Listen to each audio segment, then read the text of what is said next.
স্বামী বেচারা বিদেশ থেকে 30,000 টাকা দিয়ে একটা মোবাইল পাঠাইছে, বিবো বিবো,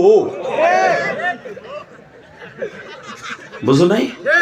বি দিছে পাড়ায়, বললো একটু কাজের ফাঁকে ফাঁকে কথা কব। আসলেন মা ভালো থাকিস, এই দেখ রড উঠেছি গাড়ি করে, এখনো নাস্তা করতে পারি নাই, বেলা বাজে 11টা।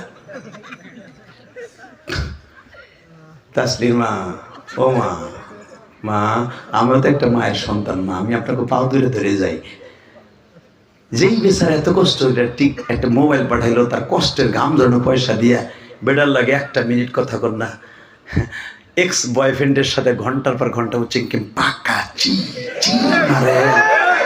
ফেরাউনের বিবিটা নেককার, আস্তে কথা বলে লুলো হয়ে মরবা।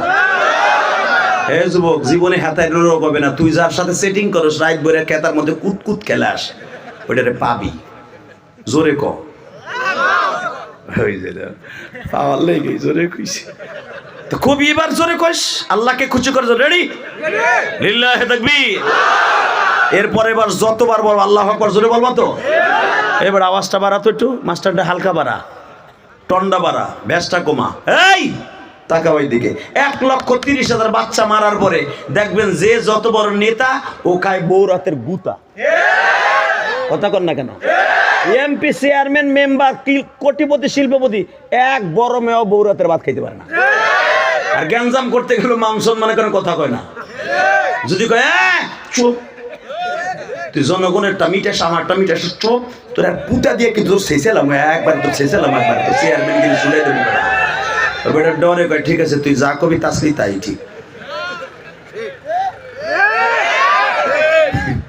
তুমি কইলেও ঠিক, না কইলেও ঠিক, আমরা জানি এগুলা, ঠিক না বেটি?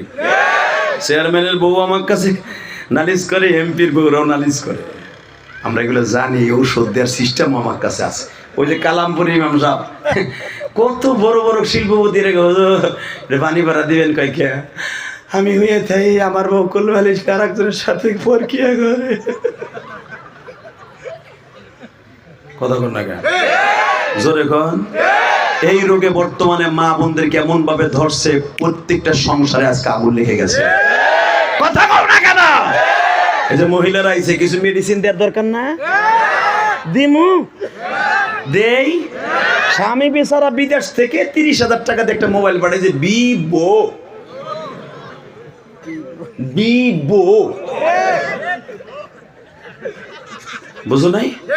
বি দিছে পাড়ায়, বললো একটু কাজের ফাঁকে ফাঁকে কথা কব। আসলেন মা ভালো থাকিস, এই দেখ রড উঠেছি গাড়ি করে, এখনো নাস্তা করতে পারি নাই, বেলা বাজে 11টা।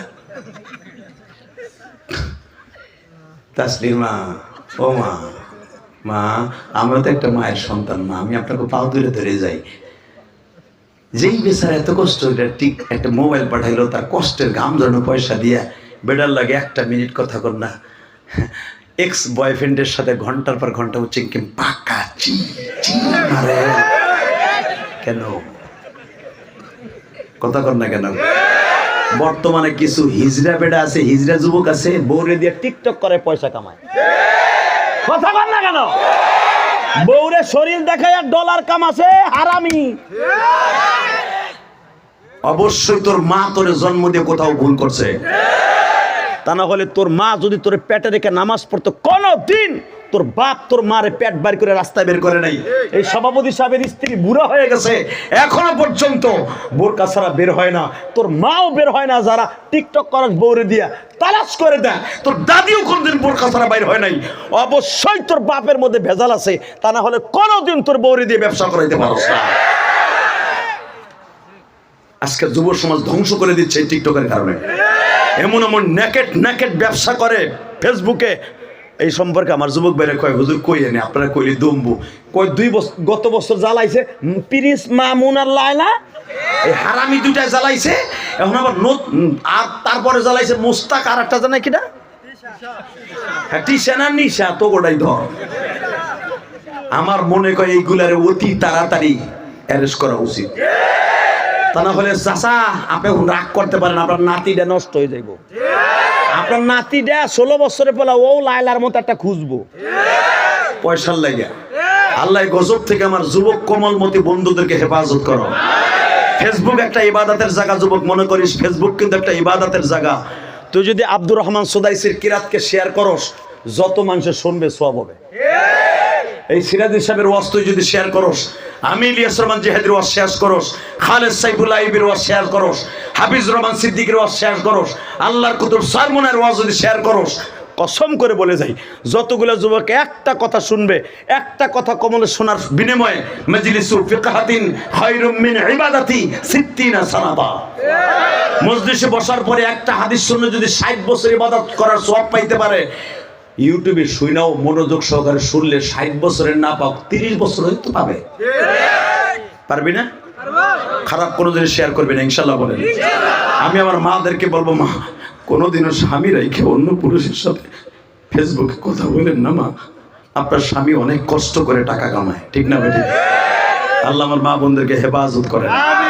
যত সময় পর্যন্ত অন্য বেগানা পুরুষের সাথে আপনি ইমুতে যে কোনো সময় কথা বলবেন, আল্লাহ গজব আসবে, কোনোদিন শান্তি আসতে পারে না। আল্লাহ আমার মা বোনদেরকে এই জিনা থেকে হেফাজত করেন।